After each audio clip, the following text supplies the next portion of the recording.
La primera vez que la vi de verdad, no era la dueosa del imperio, no era la dama de hierro, el apodo que le susurraban con una mezcla de miedo y admiración en los pasillos de la Torre Garza.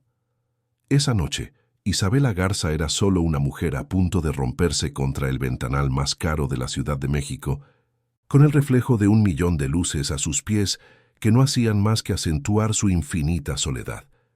Y yo, Javier Morales, el hombre del uniforme de mantenimiento, el fantasma que limpia los desastres de los demás, fui el único testigo. Mi mundo y el suyo no debían tocarse. El mío olía a desinfectante y a la humedad de las tuberías que reparaba en el sótano. El suyo, a poder, a perfume de diseñador y al aire enrarecido del penthouse. Yo vivía en Iztapalapa, en un departamento de 2 recámaras donde cada noche luchaba contra el miedo de que la renta o las medicinas de mi hijo Mateo me ganaran la batalla. Ella vivía aquí, en la cima de Santa Fe, en una torre que llevaba su apellido, un monumento de acero y cristal que para mí representaba todo lo que jamás podría tener. Alguna vez soñé con diseñar edificios como este. Tenía cuadernos llenos de bocetos, planos que imaginaba en mis noches de insomnio. Quería ser arquitecto, pero la vida, como siempre, tenía otros planes. La madre de Mateo se fue cuando él apenas tenía 2 años, dejándome con un niño de ojos grandes. Una pila de deudas y un sueño roto que pesaba más que cualquier caja de herramientas. Así que cambié los planos por desarmadores y la mesa de dibujo por un carrito de limpieza. Cada tornillo que apretaba, cada fuga que contenía en esa torre, era un recordatorio silencioso de mi fracaso. Pero luego llegaba a casa y veía la sonrisa de Mateo, y entendía que mi único proyecto de construcción importante era él. Por él soportaba la invisibilidad, la condescendencia silenciosa de los ejecutivos que pasaban a mi lado sin verme, como si fuera parte del mobiliario. Esa noche era la fiesta anual de la empresa, un evento fastuoso en el salón del último piso, donde el champán corría como agua y las risas eran tan falsas como las sonrisas. Yo estaba cubriendo el turno de un compañero. Mi trabajo era esperar a que la élite se marchara, para luego entrar y borrar cualquier evidencia de su celebración, para que a la mañana siguiente todo estuviera impecable, como si nada hubiera pasado. Mientras el último de los directores se despedía con una palmada en la espalda de un colega, yo esperaba en el pasillo de servicio, sintiendo las vibraciones de la música a través de la pared. Cuando por fin entré, el lugar era un caos elegante. Copas a medio beber, canapés abandonados, serpentinas doradas en el suelo de mármol.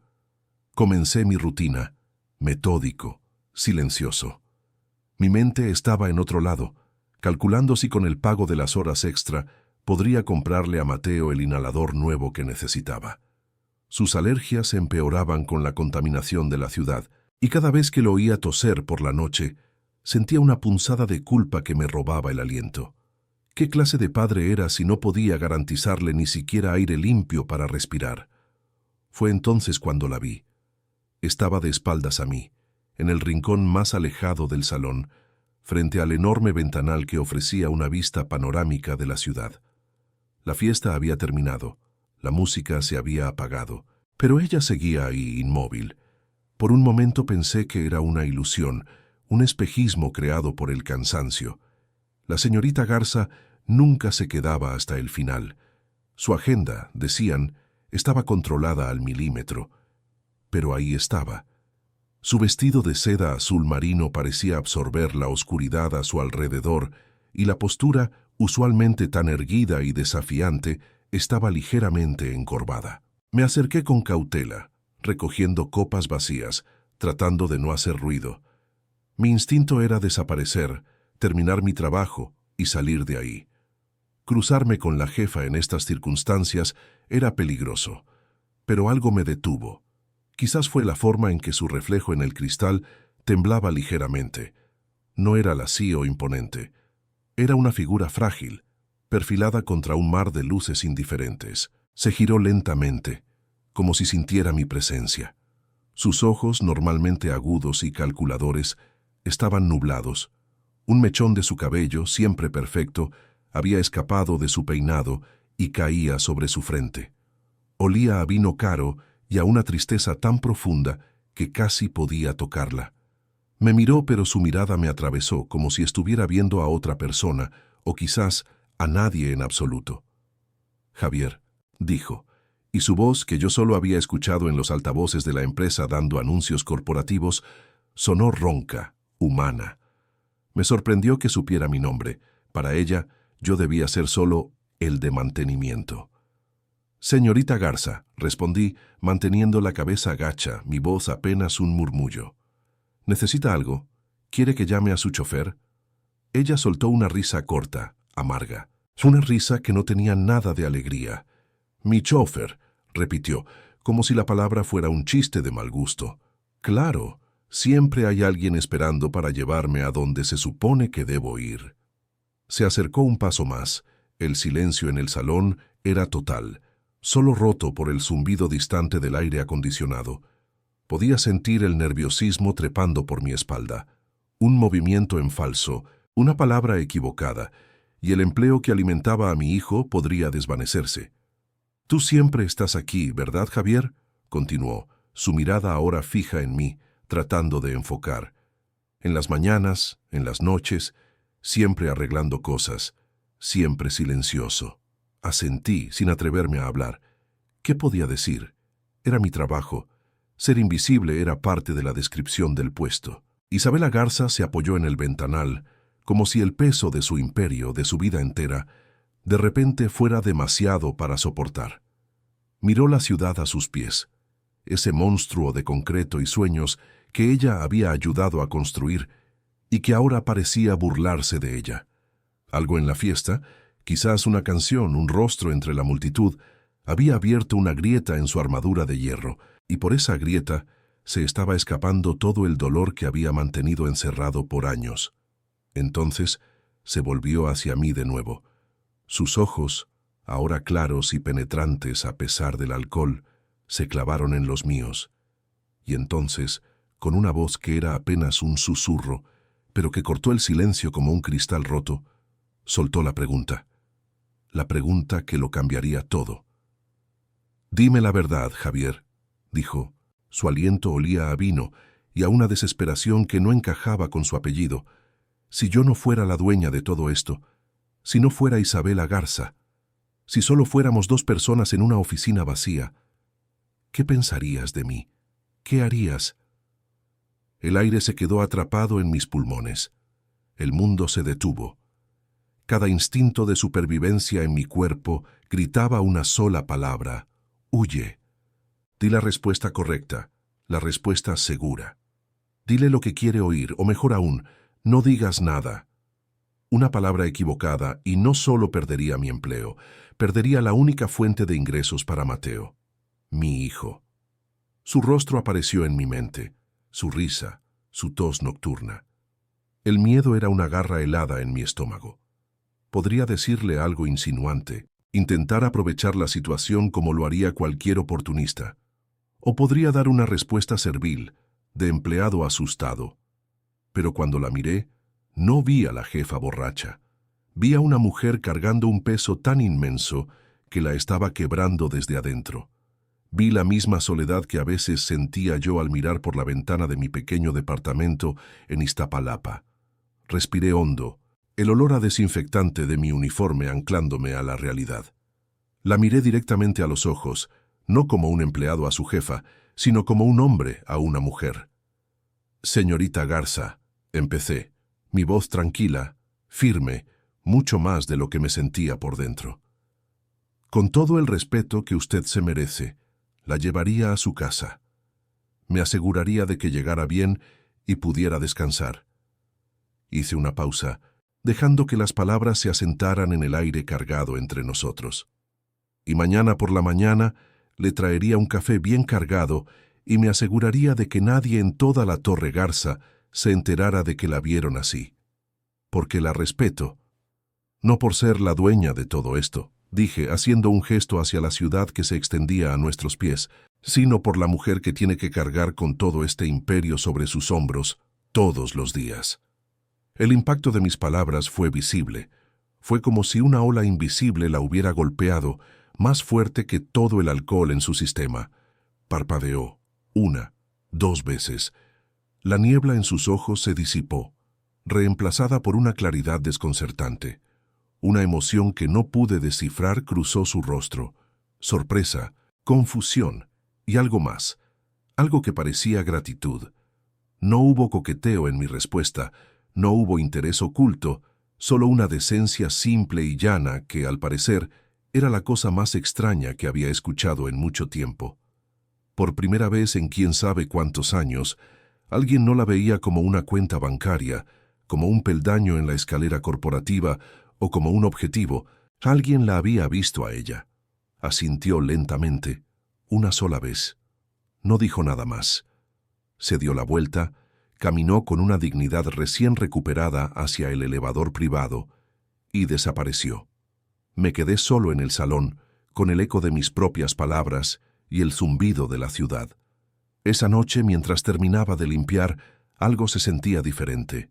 El fantasma del uniforme había sido visto, y no sabía si eso era bueno o terriblemente peligroso.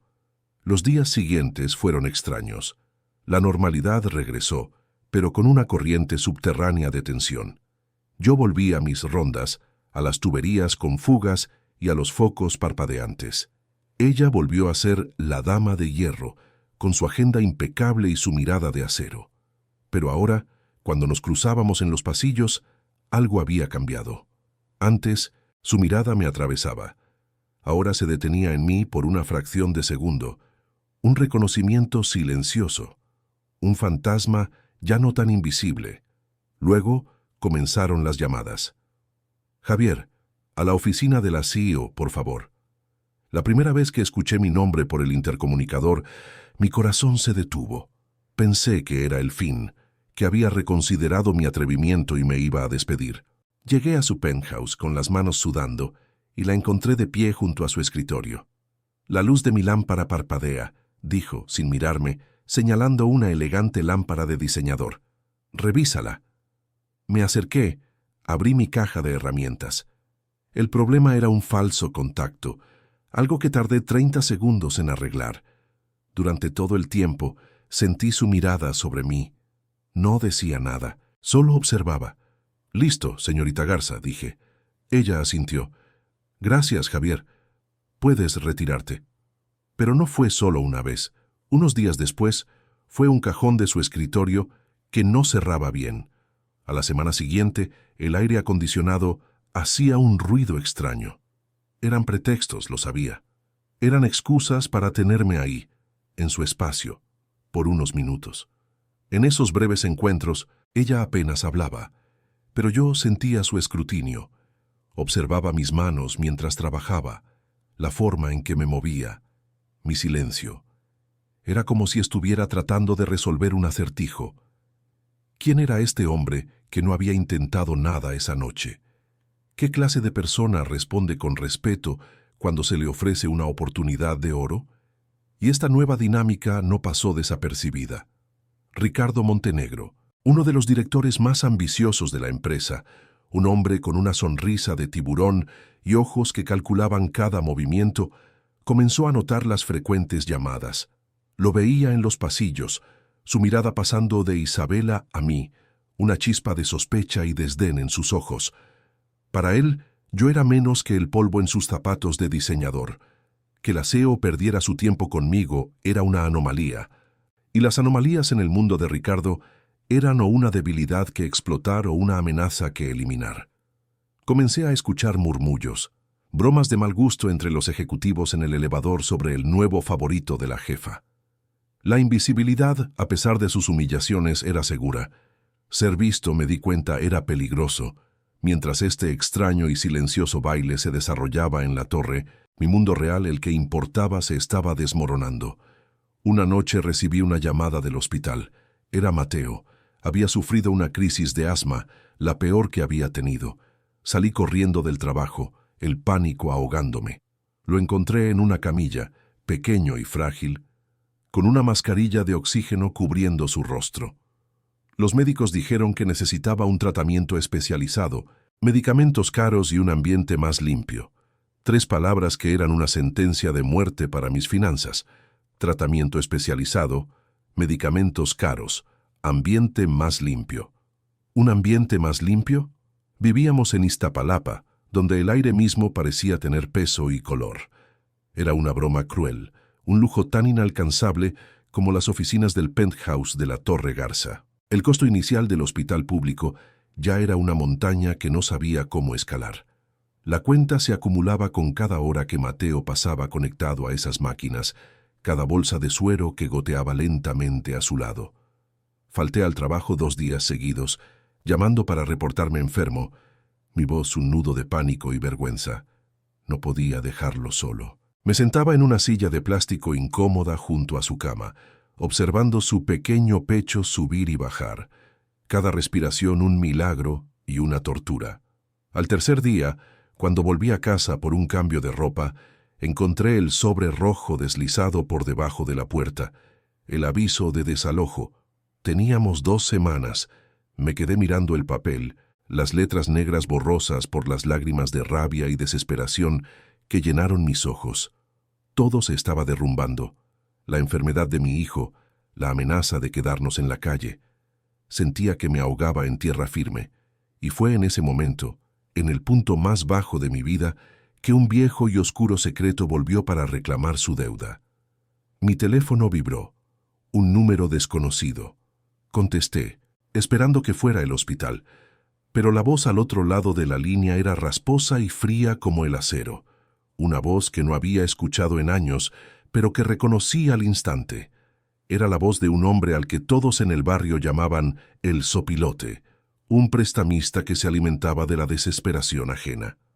Años atrás, justo después de que la madre de Mateo se fuera, tomé un préstamo de él para sobrevivir. Una cantidad pequeña que, con sus intereses criminales, se había convertido en un monstruo. Logré pagar la mayor parte, pero siempre quedaba un remanente, una cadena que él se negaba a soltar. Javiercito, dijo con una familiaridad que me heló la sangre. Me enteré de tus problemas. Qué lástima lo del niño, pero los negocios son los negocios. Te di mucho tiempo. Necesito mi dinero para el viernes. O si no, tendré que hacerle una visita a tu chamaco en el hospital para ver cómo sigue. La amenaza no era velada, era una promesa. Colgué el teléfono, temblando. Estaba atrapado, sin dinero, a punto de perder mi casa y con un buitre amenazando a lo único que me quedaba en el mundo. La desesperación era un sabor amargo en mi boca. No tenía a quién recurrir. Mi familia vivía en otro estado, tan pobres como yo. No tenía amigos con el poder de ayudarme. Estaba completamente solo. Fue en medio de esa oscuridad que sucedió lo impensable. Al día siguiente, en el hospital, mientras intentaba negociar un plan de pagos imposible con una trabajadora social, una enfermera se me acercó. «Señor Morales», dijo, con una expresión de confusión. «Hay una ambulancia privada esperándolo. Van a trasladar a su hijo». La miré como si hablara en otro idioma. «¿Qué? Debe haber un error. Yo no pedí nada». Salí al pasillo y lo vi. En medio de la caótica entrada de urgencias del hospital público, había 2 paramédicos con uniformes impecables, junto a una camilla de última tecnología. Pertenecían al Hospital Ángeles, uno de los más caros y exclusivos de todo México. «¿Señor Javier Morales?», preguntó uno de ellos. «Tenemos órdenes de trasladar al paciente Mateo Morales a nuestras instalaciones. La suite pediátrica está lista». Mi mente no podía procesarlo. Era un error. Tenía que serlo. ¿Quién dio la orden? ¿Quién está pagando por esto? Los paramédicos se encogieron de hombros. «La orden viene de arriba. Señor, todos los gastos ya han sido cubiertos, de forma anónima». Anónima. La palabra resonó en mi cabeza. No conocía a nadie con ese tipo de poder, con esa cantidad de dinero. Y entonces, como un relámpago, una imagen vino a mi mente. Isabela Garza, de pie frente a un ventanal con la mirada perdida. La mujer que me había hecho la pregunta que lo cambió todo. No, no podía ser. ¿Por qué haría algo así? A pesar de mi confusión y mi orgullo herido, no podía negarme. Era la salud de Mateo la que estaba en juego. Vi cómo lo trasladaban con un cuidado y una tecnología que yo jamás podría haberle pagado. La nueva habitación era un mundo aparte. Era privada, espaciosa, con vistas a un jardín y equipos que parecían sacados de una película de ciencia ficción. Mateo, aunque todavía débil, parecía respirar mejor casi al instante. Los médicos me hablaron con calma, explicándome un plan de tratamiento detallado, usando palabras de esperanza que no había escuchado en días. Mi gratitud era inmensa, pero mi inquietud era aún mayor. ¿Quién era mi benefactor anónimo? Necesitaba saberlo. Le pregunté a cada enfermera, a cada administrador. Nadie sabía nada, solo que una transferencia por una cantidad exorbitante había llegado desde una cuenta corporativa. El misterio me estaba volviendo loco. 2 días después, la respuesta llegó a la puerta de la habitación y tenía la forma de Isabela Garza. Entró en silencio, sin su séquito habitual de asistentes. Vestía un traje sastre gris que probablemente costaba más que mi renta de un año, pero su expresión no era la de la dama de hierro.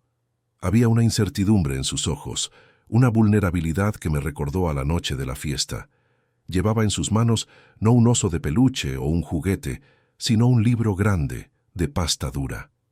«Javier», dijo en voz baja, como si temiera romper la quietud del lugar, «un supervisor me informó de tu ausencia. Me enteré de lo de tu hijo. Quise ayudar». Me quedé sin palabras. La miré, luego a Mateo, que dormía plácidamente, y luego de nuevo a ella. La barrera entre nosotros, la del jefe y el empleado, la del rico y el pobre, se desintegró en ese instante. «Usted», logré decir, mi voz ronca. «¿Por qué?». Ella no respondió de inmediato. Se acercó a la cama de Mateo y lo observó por un largo momento. Una expresión extraña cruzó su rostro, una mezcla de anhelo y tristeza. Era como si al ver a mi hijo viera la ausencia de algo en su propia vida. «Porque nadie debería tener que elegir entre su trabajo y su hijo», dijo finalmente, su mirada fija en Mateo. «¿Y por qué?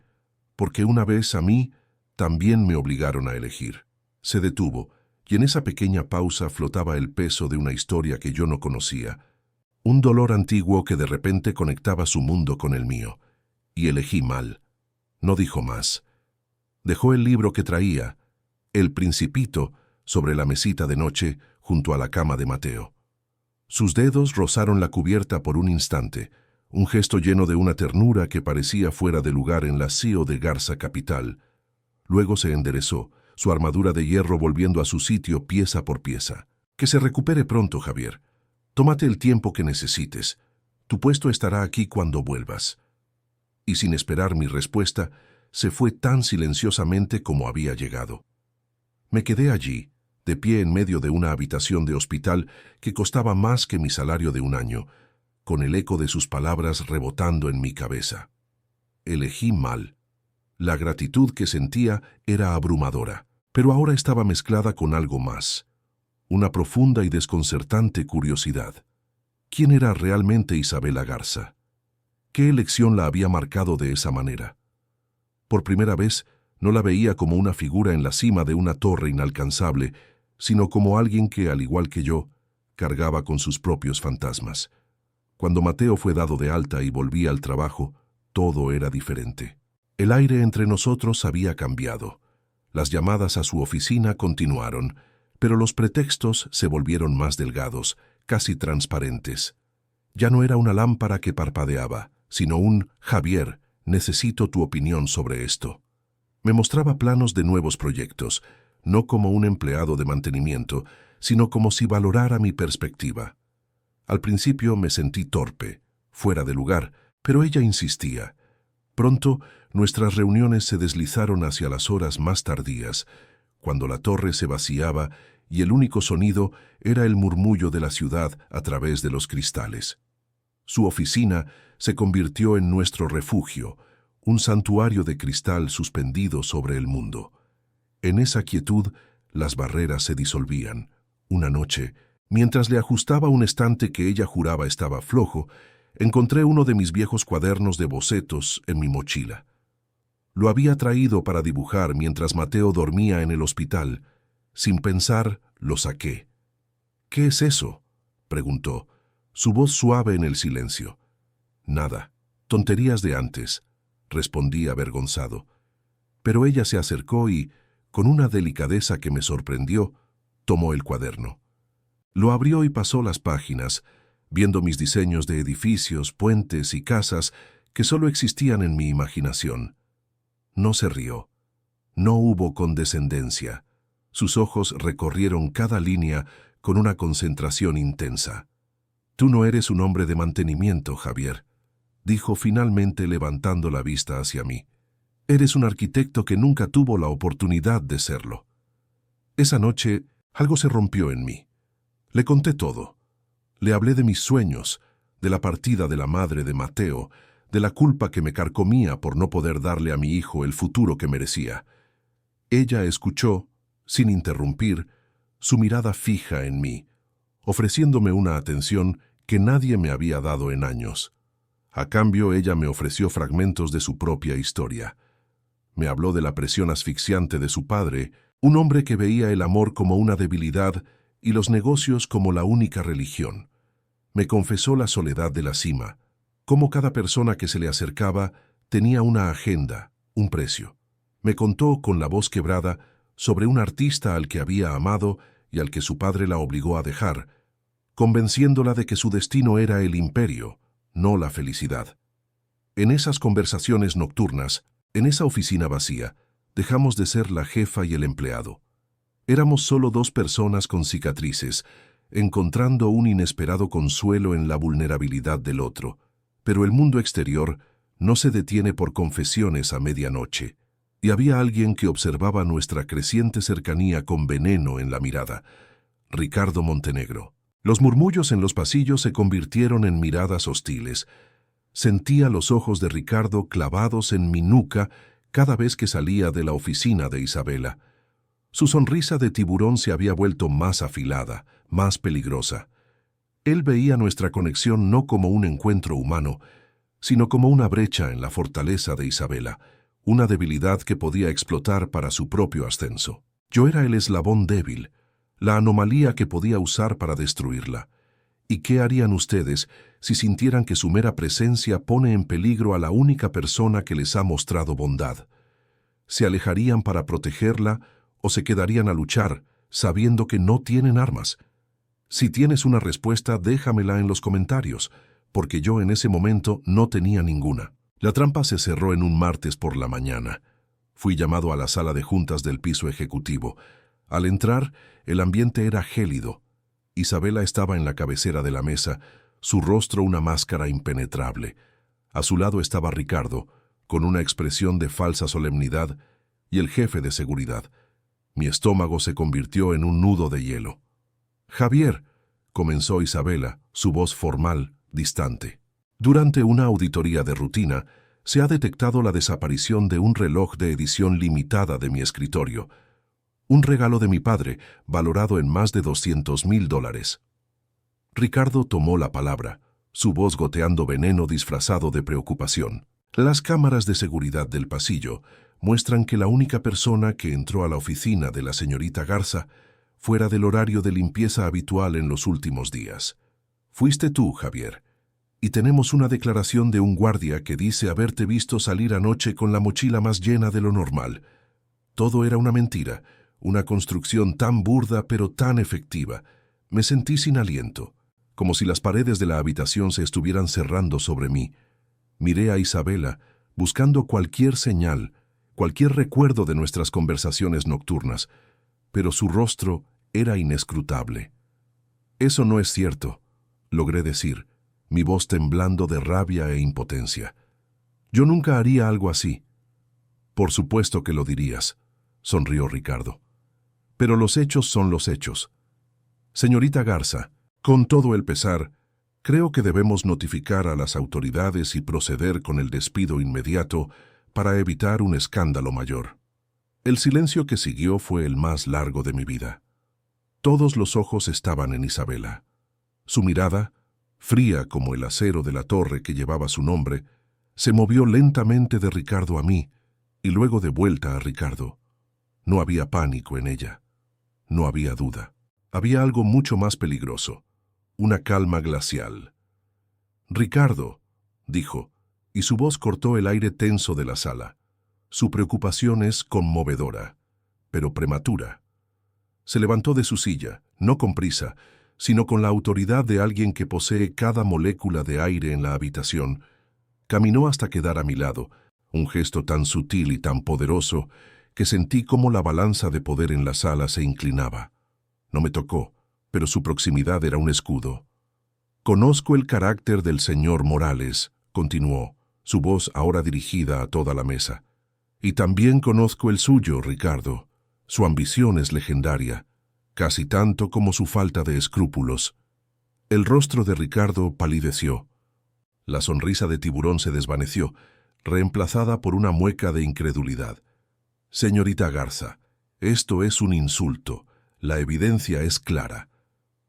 «La única cosa clara aquí», lo interrumpió Isabela, «es que alguien está intentando manipularme, y eso es algo que no tolero». Se giró hacia el jefe de seguridad. «Quiero una investigación completa y exhaustiva. Revise cada centímetro de grabación de las últimas 48 horas, no solo del pasillo. Interrogue a todo el personal de seguridad que estuvo de turno, y revise las finanzas recientes del guardia que hizo esta conveniente declaración. Quiero los resultados en mi escritorio en 24 horas. Su mirada volvió a clavarse en Ricardo. «Y mientras eso sucede, Ricardo, usted queda suspendido de sus funciones. Entregue su gafete y su computadora. La seguridad lo escoltará fuera del edificio». El golpe fue tan rápido y tan brutal que Ricardo se quedó sin aire. Tartamudeó, protestó, pero la decisión de Isabela era final. Era una declaración de guerra, y en un acto de fe que arriesgaba su propia credibilidad ante toda la junta directiva, me había elegido a mí. La investigación no tardó en dar frutos. Tal como Isabela había sospechado, la trampa de Ricardo era tan arrogante como él. El guardia de seguridad, al verse bajo la presión de un interrogatorio formal y la amenaza de cargos criminales, se derrumbó. Confesó que Ricardo le había pagado una fuerte suma de dinero para mentir y para colocar una réplica del reloj en mi casillero, que planeaban descubrir más tarde. Las cámaras del estacionamiento mostraron a Ricardo reuniéndose con el guardia la noche anterior. La evidencia era aplastante. Ricardo Montenegro no solo fue despedido, Isabela se aseguró de que se presentaran cargos en su contra por fraude y conspiración. Su caída fue tan espectacular como había sido su ascenso.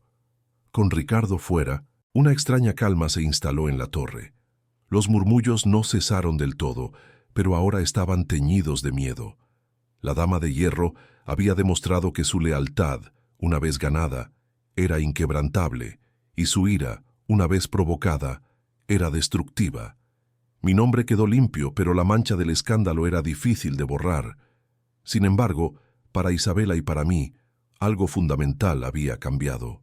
La fe que ella había depositado en mí, arriesgando su propio puesto, había demolido el último muro que quedaba entre nosotros. Nuestras conversaciones nocturnas en su oficina se volvieron más frecuentes, más profundas. Ya no eran solo confesiones de dos almas solitarias. Eran los planos de algo nuevo que estábamos construyendo juntos, en secreto. Una noche, mientras veíamos la ciudad desde su ventanal, la misma vista de la noche en que todo comenzó, me atreví a preguntarle algo que me carcomía. ¿Por qué lo hizo, Isabela? ¿Por qué arriesgó todo por mí? Ella se quedó en silencio por un largo rato, su reflejo junto al mío en el cristal. Porque cuando me obligaron a renunciar a la única persona que había amado, me convertí en ellos, dijo en voz baja. Me volví fría, calculadora, desconfiada. Creí que esa era la única forma de sobrevivir, pero esa noche, cuando me respondiste con decencia, en lugar de oportunismo, me recordaste que existe otra manera. Protegerte a ti era protegerme a mí misma. Era elegir por primera vez no ser como mi padre. Su confesión me dejó sin aliento. En ese momento, en la quietud de la noche, su mano encontró la mía. El contacto fue eléctrico, una corriente de entendimiento y afecto que había estado creciendo en la oscuridad durante semanas. No éramos la jefa y el empleado, éramos Javier e Isabela. Pero mientras nosotros construíamos nuestro pequeño refugio en el cielo, el mundo en la tierra no se había olvidado de nosotros, y los depredadores olían la sangre en el agua. El zopilote, el prestamista de mi barrio, no era tonto.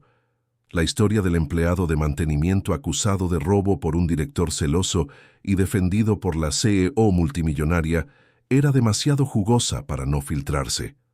Aunque Isabela había controlado la narrativa interna, el chisme se escurrió por las grietas de la torre y llegó a oídos de la prensa amarillista, y peor aún, a los oídos de hombres como él. Un día, al salir del trabajo, me estaba esperando en una esquina cerca de la torre. Su sonrisa era la de un buitre que ha encontrado un festín. «Javiercito». «¡Qué sorpresa!», dijo, su voz rasposa. «Parece que te has estado codeando con la realeza. La dama de hierro, ¿eh? ¿Quién lo diría?». Mi sangre se heló. «No sé de qué hablas», respondí, intentando seguir caminando. Él me bloqueó el paso. «No te hagas el tonto. La deuda que tienes conmigo acaba de subir de precio. Digamos que ahora tiene un interés de celebridad. Tu nueva amiguita es dueña de Medio Santa Fe. Pagar mi pequeña cuenta no será nada para ella». «Ella no tiene nada que ver con esto», dije, mi voz temblando de rabia. «Ahí te equivocas», siseó, acercándose. «Ahora tiene todo que ver, porque si no me traes 1.000.000 de pesos para el final de la semana, no solo le venderé a los periódicos una historia muy jugosa sobre los amoríos de la CEO con su personal de limpieza, sino que también le haré otra visita a tu pequeño Mateo. Y esta vez, los doctores caros de tu novia no podrán arreglar lo que yo le haga». La amenaza me golpeó con la fuerza de un puñetazo en el estómago. Había cruzado la línea. Había amenazado a mi hijo. Al mismo tiempo, en la cima de la torre, Isabela enfrentaba a sus propios demonios. Los demonios de Isabela tenían nombres y apellidos.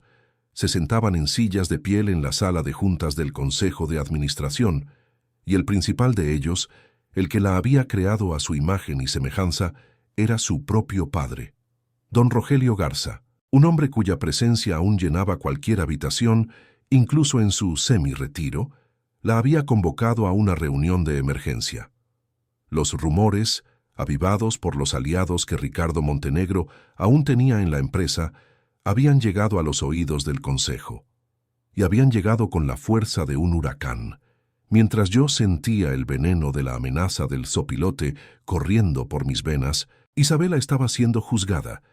Más tarde me contaría cada detalle de esa reunión, cada palabra que fue como un cuchillo. Le presentaron un ultimátum envuelto en la seda de la preocupación por la empresa. Los rumores de su relación inapropiada con un empleado de mantenimiento estaban dañando la imagen de Garza Capital. Los inversionistas estaban nerviosos y, convenientemente, su padre tenía la solución. Una fusión estratégica con un conglomerado europeo que se sellaría con un matrimonio. Isabela debía casarse con el heredero de esa otra fortuna, un hombre que apenas conocía, para asegurar el futuro del imperio. Y, por supuesto, debía despedirme de inmediato. Era la misma encrucijada, la misma elección que su padre le había impuesto años atrás. El imperio o el amor, el poder o la felicidad. Y mientras ella enfrentaba a su pasado, yo tenía que enfrentar el mío. El zopilote no bromeaba. La vida de Mateo estaba en la balanza. El pánico inicial dio paso a una extraña y fría calma. No podía decirle a Isabela, no podía pedirle 1.000.000 de pesos. Hacerlo sería convertirme en todo lo que la gente como Ricardo y su padre pensaban que yo era, un oportunista. Un parásito que se había pegado a ella por su dinero. Sería validar sus acusaciones y destruir la confianza que habíamos construido.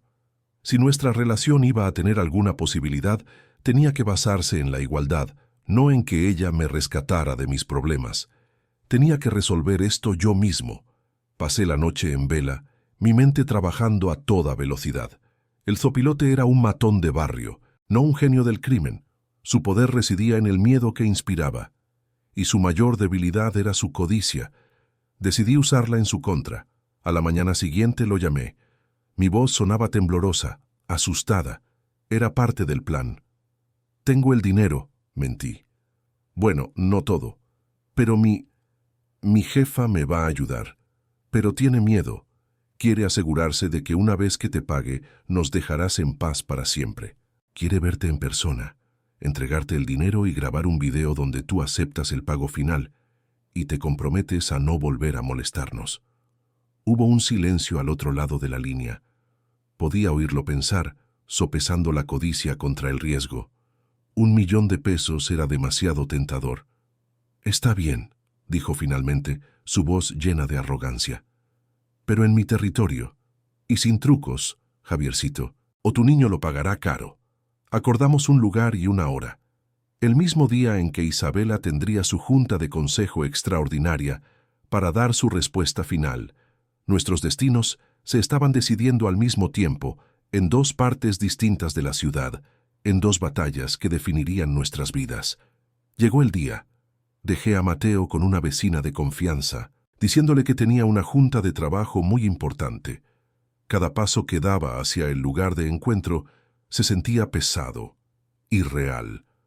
No llevaba $1.000.000. Llevaba una pequeña cámara oculta en el botón de mi camisa y un teléfono en mi bolsillo, listo para marcar un número. Había pasado las últimas 48 horas no solo planeando esto, sino también haciendo una llamada anónima a una unidad especial de la policía, dándoles los detalles de una operación de extorsión que estaría ocurriendo. No sabían quién era yo, pero la carnada era lo suficientemente grande como para que se interesaran. Era una apuesta desesperada. Mientras yo caminaba hacia la bodega abandonada donde el sopilote me había citado, Isabela entraba a la sala de juntas. Se enfrentó a la mirada dura de su padre y a los rostros expectantes de los miembros del consejo. No parecía asustada. Parecía libre. «He tomado una decisión», anunció, su voz resonando en el silencio. No aceptó el matrimonio, no aceptó la fusión en sus términos, y definitivamente no anunció mi despido. En cambio, hizo algo que nadie esperaba. Contó la verdad. Expuso la trampa de Ricardo Montenegro en detalle, mostrando las pruebas de la conspiración. Pero no se detuvo ahí. Conectó ese acto con la cultura de miedo y ambición desmedida que su propio padre había fomentado durante décadas.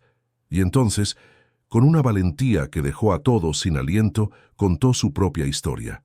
La historia del artista al que amó y al que su padre la obligó a abandonar, convenciéndola de que el corazón era un mal negocio.